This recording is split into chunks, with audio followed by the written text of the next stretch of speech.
I woke up in a little bit better mood today.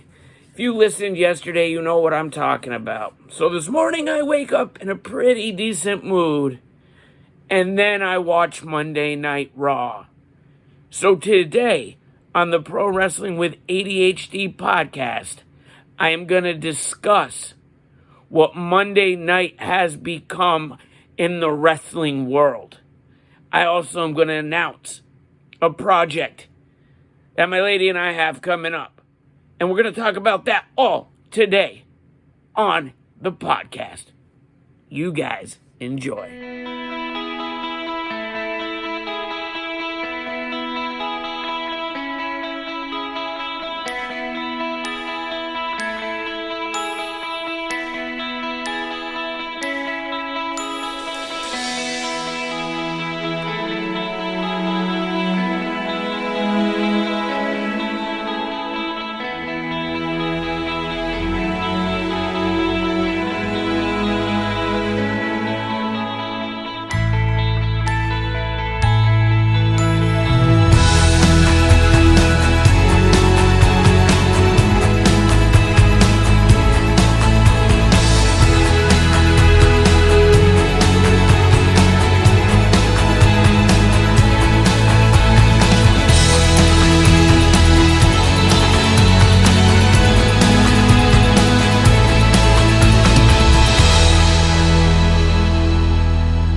Thank you for joining me today on the Pro Wrestling with ADHD podcast. I am your host.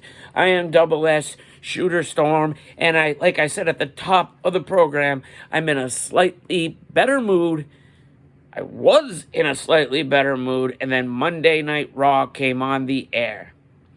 Guys, you are looking at a guy that has maybe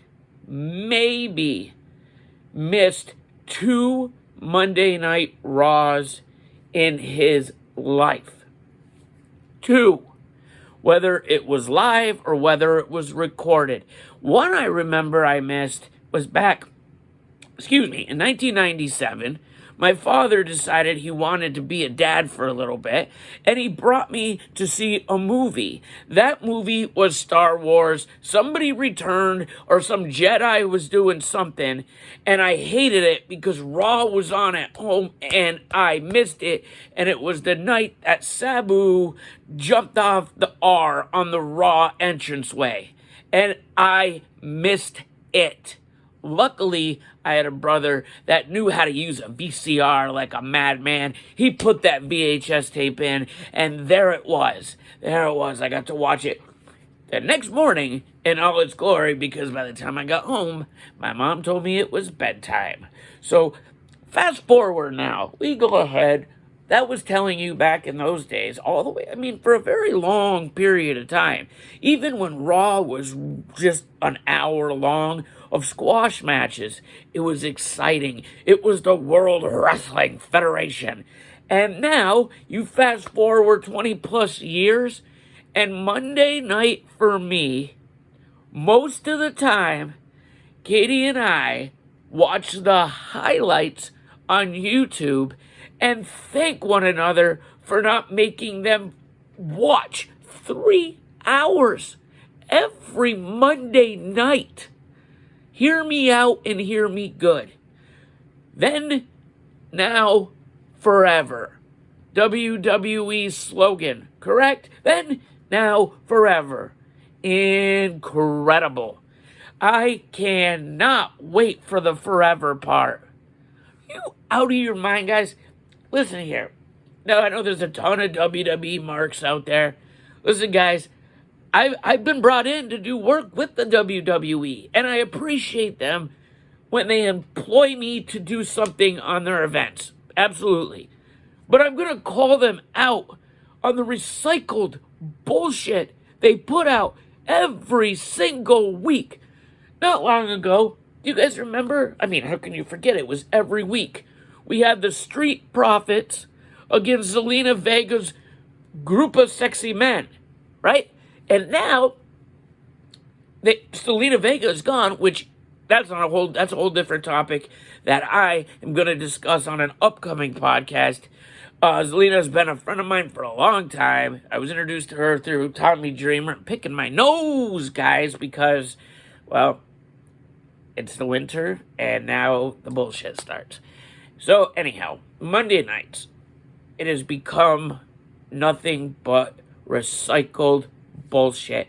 I honestly, I've read the reports, on all the big sites about how they don't finish writing the event until like 10 minutes before they go live. You have a full week. There's a full week. And I hear that Triple H is helping with SmackDown now, and I can see that he is, and it's not just a Bruce Pritchard production. Because essentially, I respect Bruce Pritchard. Bruce Pritchard produced my last segment with WWE last year. It was very cool. It's kind of a mark out moment. It's Brother Love producing my segment. Correct? That was very good. But when you put him as the head of creative and you have him booking 2 different shows in 1 week, and these shows can't be finalized until 10 minutes before because Vince McMahon flies in the middle of the afternoon to Orlando from Stanford, he looks at it, he crumbles it up, throws it away, and writes something else. I don't think he even writes anything else. I think he takes the ripped up stuff from the previous week and says, see this? Put your finger on it. Touch around. Wherever you land, that's going to be what happens. That, to me, is what goes on Monday night. So you know what a Monday night is for Katie and I? A Monday night is, watching the network. Yes, that's the WWE network, which I will never put down because they have every single thing that I want to watch ever. And in fact, last night into this morning, I have decided to watch WCW Uncensored 96. This is right before the NWO came and right before the Monday Night Wars really, really kicked off, right? That is exciting television. Do you know what gives me excitement nowadays in pro wrestling? It's not on a Monday. It's not on a Friday. However, I would pick a Friday over a Monday. It's Wednesday night. First, you have All Elite Wrestling, which is incredible. You can have your Jim Cornette. You can have his little co-host Brian Ass on the podcast discussing all the wrong things that should have been done because Jim Cornette is fucking perfect. Right? Jim Cornette was in the my top 2 favorite managers of all time. Then he debuted with the WWF in Alexandria Bay, New York, for a Monday Night Raw taping, the first one ever outside the Manhattan Center. I was there. I was super stoked. Fast forward 15, 16 years, 17, 18, 19 years, whatever. I do businesses with Jim Cornette, and he did shitty business. So one day, I would love to just have a chat with him. I don't want to fight him. He's like old. I don't want to fight him. But the one thing I want from him is an apology. Because you know how they tell you don't meet your heroes because shit happens? By no stretch was Jim Cornette my hero. However, I was a huge fan of his work and thought he did his job better than any single person behind Bobby the Brain Heenan. And then he did business wrong with me. So now when I listen to AEW, I listen to him talk about AEW, I wonder to myself, what exactly is the raging hard-on that Jim Cornette and the great Brian Ass have with AEW? They just shit on everything. It's like if Jim Cornette were to run it, this would be the greatest. No, it would be 1977 pro wrestling, which, don't get me wrong, I love 1977 pro wrestling. Love it. However, just like anything, pro wrestling has evolved through time. Okay? So on a Wednesday night, let me get back to where I was. That's where my excitement lies. All Elite Wrestling, I actually want to be home and make sure I'm in front of the television and I have TNT on my TV for AEW every Wednesday. And I also tape on the USA Network NXT because I got some buddies that work there that I've worked with in the past that I'm so proud of seeing there. And that same thing for AEW. But I watch NXT the next day, and because first off, I got buddies that work there. Second off, I know Triple H is in charge, so it's going to be a good show. So I enjoy both of these shows on a Wednesday night.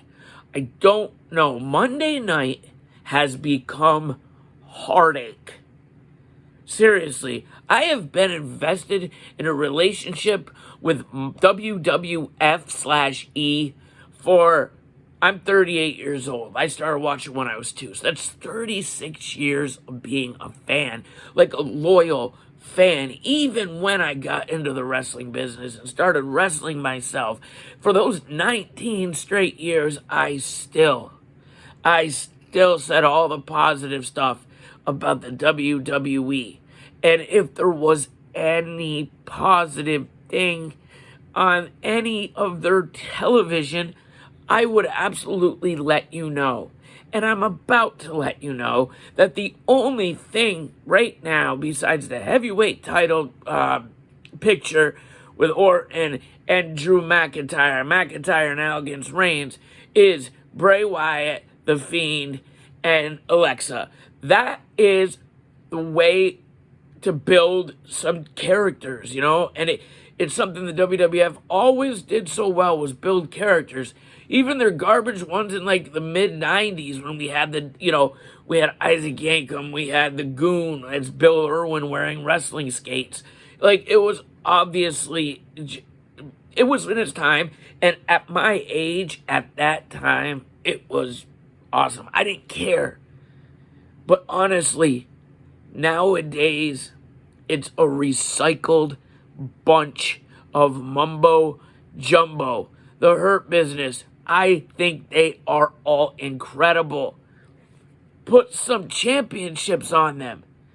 My God, I understand you didn't want to have them win because then it would have been the Hurt Business versus the Street Profits, who have already been on Raw. They've already mismatched that match 45 times. So now we have the New Day squaring off against Street Profits. Okay, that'll be good. They're all talented guys, no problem.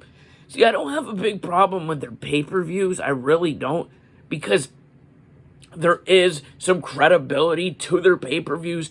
There are some payoffs, minus Hell in a Cell a year ago, but there are some absolute payoffs. But on Monday night, I want to pay off someone to watch it for me and just tell me what happens. Or I can just read the results. Or Katie and I watch the 42 minutes worth of highlights that we watch. And a lot of those things aren't really highlights. They're people talking. There are people doing this. There's people doing that. Like, there's the same match that we had the week before and the week before and the week before and the week before. Then everybody has a talk show. We got to get the talk shows in. But first off, starting Raw with The Miz is not okay. The Miz was great.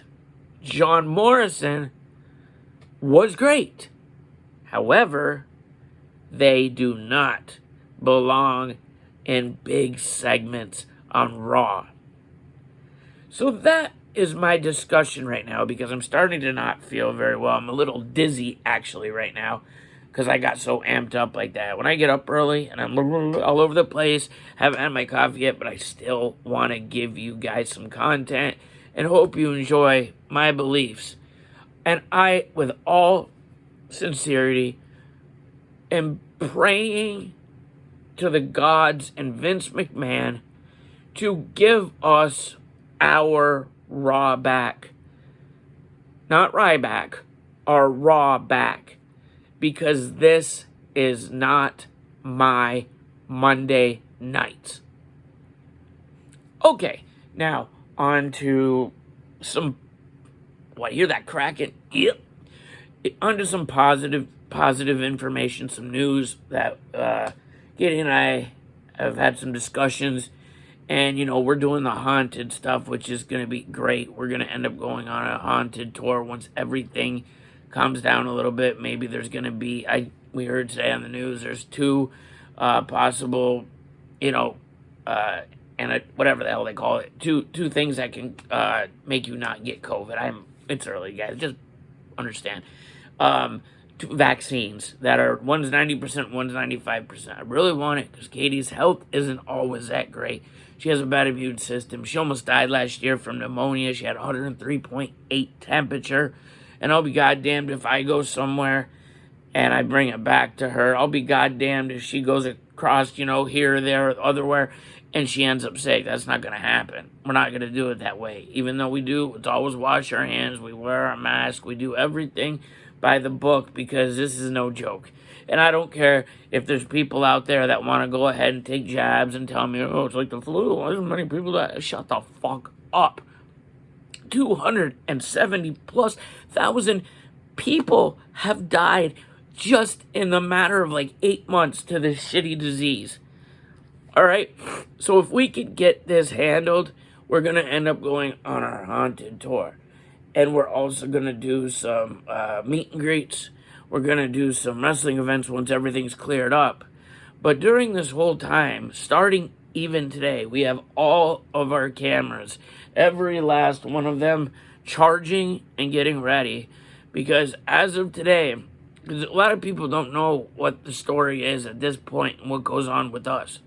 But by next year at some point, you're absolutely going to know, because we're putting out a documentary, and if we hope that you guys watch, I promise you it's going to bring laughter, it's going to bring tears, it's going to be a roller coaster of a ride, guys. And I'm telling you, within the year, I'm aiming for November of next year to have the finished product. We got to keep all that footage, and then she's going to put it together. And I invite every single one of you to watch it, enjoy it, laugh with us, cry with us, live our lives for just a little bit. And I'm going to end it on that, guys. So make sure, I don't care, this thing's got everybody down, this COVID, the depression, the anxiety, the PTSD, it's all there. It's all real. It's not just adults our age. It's elderly people. It's kids that are getting anxiety and depression. No child should have to go through that. The only people that should go through COVID are pedophiles. That is it. They're the only ones that should get it and go. Get the fuck out of here. Nobody wants you here. But guys, everybody stick together. Let's get through this, America. Let's get through it, the world. But let's worry about America, and let's do this. And let's get these vaccines, and let's bring the real normal back to take over the new normal. Until next time, guys, make sure you follow your dreams. And remember, guys, we are a self-funded channel. If you're able to, you are not obligated. But if you are able to, you can help support the channel, which helps us be able to bring you better content. And you can do that at patreon.com/togetherwithadhd. Also, you can go on Pro Wrestling Tees and get the Storm 315 shirt. Atlantis has my ass. And also, you'll get the Headlocks and Hauntings t-shirt on there as well. We also have the new Busted shirt coming soon. And we have a few other designs with the Parastormal Files. Parastormal Files. That's some good shit. Anyways, thanks, guys, for joining. Make sure to give this a thumbs up. Make sure, if you haven't yet, hit the subscribe, hit the bell icon. That way you can be notified whenever my face gets on here. And again, guys, thank you so much for listening to the podcast today.